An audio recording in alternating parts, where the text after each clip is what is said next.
Yesterday, the Standard newspaper had this headline: Raila MPs terms to impeach Ruto. This headline is significant, politically speaking. It says here, in a renewed push to remove the Deputy President from office after a fallout within the Jubilee administration, ODM members give their demands to back motion ahead of the reopening of Parliament on Tuesday this week. Parliament is going to resume tomorrow. And one of the things which is likely to happen is that a motion is likely to be brought to the floor of the House to impeach William Samoei Ruto. I remember opining on this platform that the motive of that motion might not be necessarily to impeach William Samoei Ruto, but to achieve several objectives. One of them, to expose William Samoei Ruto and his dirty dealings. So this headline here is what I want us to go through, because it appeared on the 7th day of February 2021, on a Sunday. It's not very easy for the editors to allow a headline like this to appear on the front page of their newspaper without a political objectives. But before you do that, if you're watching this video for the first time, I want you to take a second or two and click the subscribe button so that next time we produce a video like this, YouTube will automatically notify you. Now let us get back to serious business. Parliament is resuming tomorrow, and a motion to impeach William Samoei Ruto is likely to be brought before the House. That motion is likely to be sponsored by ANC party. In fact, Ayub Savula, who is likely to sponsor it before the House, came up with this idea after the president took on his deputy at the home of Musalia Mudavadi. According to the information we have, which I have, already he has collected signatures from 126 members of parliament. For William Ruto to be impeached, they require 233, which means Ayub Savula still needs like 107 members of parliament for that impeachment motion to succeed. Personally, I don't rule out the possibility of the motion succeeding. William Ruto all along has failed to stop anything against the president. Anytime the president wants something, the president has always succeeded easily, even when the deputy president is against it. So if this motion is being engineered by President Uhuru Kenyatta, then it's likely to succeed. And I remember opining here that the impeachment of Governor Waititu, the impeachment of Mike Sonko, were actually used as a test run to test how deep William Samoei Ruto's support outside Rift Valley is, especially in Nairobi and its surrounding. But I don't want us to go there. I want us to focus on this, because the newspaper is alleging that the ODM members of parliament are reluctant to support this motion. For this motion to succeed, Savula must get the support of the ODM members of parliament. ODM members of parliament are always known to obey Raila Odinga. So the newspaper is claiming that Raila Odinga approached the members of parliament, and most of them were reluctant to support this particular motion. And they're putting 5 conditions. I want us to look at those 5 conditions based on what the newspaper is alleging here. The first condition they're putting is that motion must be sponsored by Jubilee Party and have the full blessing of President Uhuru Kenyatta.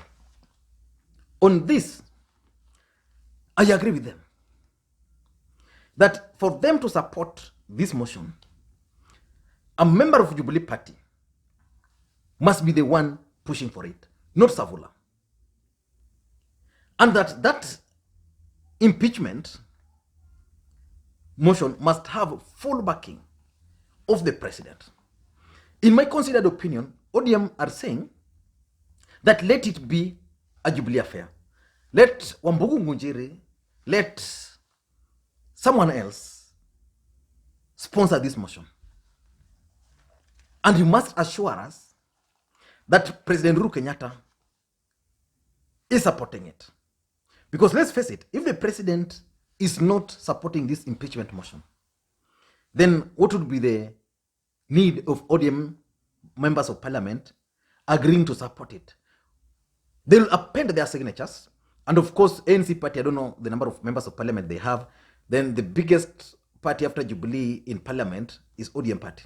So which means if Jubilee is the one sponsoring, then ODM can add the numbers. But what about ANC? ANC don't have numbers. So they can't engineer this motion. And if the president is not supporting this motion, it means they can go. Then when the last time come, then they'll be told, please, let us not go there. So I think they don't want to be seen to be meddling in Jubilee affairs. Let Jubilee as a party bring the motion. Let them confirm that the president is fully behind it. On that, I think the ODM members of parliament are right. The second demand condition is that ANC Deputy Party Leader Ayub Savula, current sponsor of the motion, should not be the face of the impeachment. I think the question here is, after the impeachment, let's say the Ayub Savula brings the motion to the floor of the House, members vote for it, then William Ruto is kicked out of office, then he's impeached. The question is, if Ayub Savula is the face of that impeachment, who is going to take credit? Is it Ayub Savula or is it going to be Musalia Mudavadi? But if it's going to be Ayub Savula or it's going to be Musalia Mudavadi, then it will mean giving Musalia Mudavadi the credit. ODM party are in competition with ANC party. So in my considered opinion, ODM party is looking at a situation where the impeachment motion is going to go through. Then ultimately, they're not going to take credit for it. The only people who are going to gain politically is the ANC party. And ANC party is their opponent. So I don't think ODM party will be willing. And this is why most of these members of parliament are saying they don't want Ayub Savula to take the face. And again, they are saying that Ayub Savula is a guy who cannot convince so many people. I don't know how they operate in parliament, but I remember when at the Senate, when Moses Wetangula was being removed, he was removed easily as the minority leader when Orengo removed him. He didn't attract the support of even his former colleagues, which I found to be very, very strange. But I strongly believe that they are looking at it from a political perspective. That if Ayub Savula is going to be the face, then we go there, we succeed, then who is going to take credit? Musalia Mudavadi. They don't want something like that. They would rather have a Jubilee member of parliament pushing this. So when it succeeds, it appears as if Jubilee party engineered that impeachment. Then ultimately the credit will go to President Uhuru Kenyatta. So there, maybe they're right or maybe they're not. The third condition which they're putting is that they want foolproof plans that will not collapse at the National Assembly and at the Senate, leaving eggs on their faces. If these are some of the conditions the ODM members of parliament are putting to Raila Odinga, then they are right. There is no need of bringing an impeachment motion to the floor of the House by another political party. Then your party comes with the numbers, because ODM has the numbers. They come with the numbers, support it. Then after supporting it, then it goes to a vote. Then it fails. The moment William Ruto will not be impeached via vote, even if by one member of parliament, then it's going to really propel him politically speaking.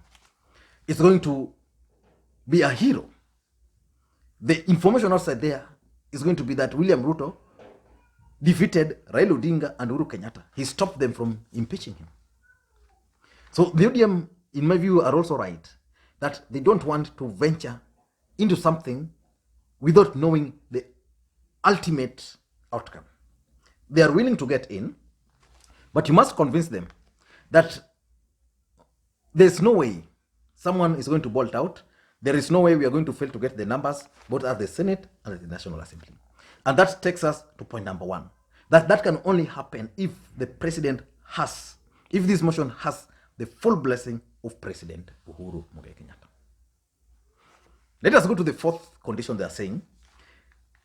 Rejected proposal for formation of a committee to spearhead motion as they do not know its backers.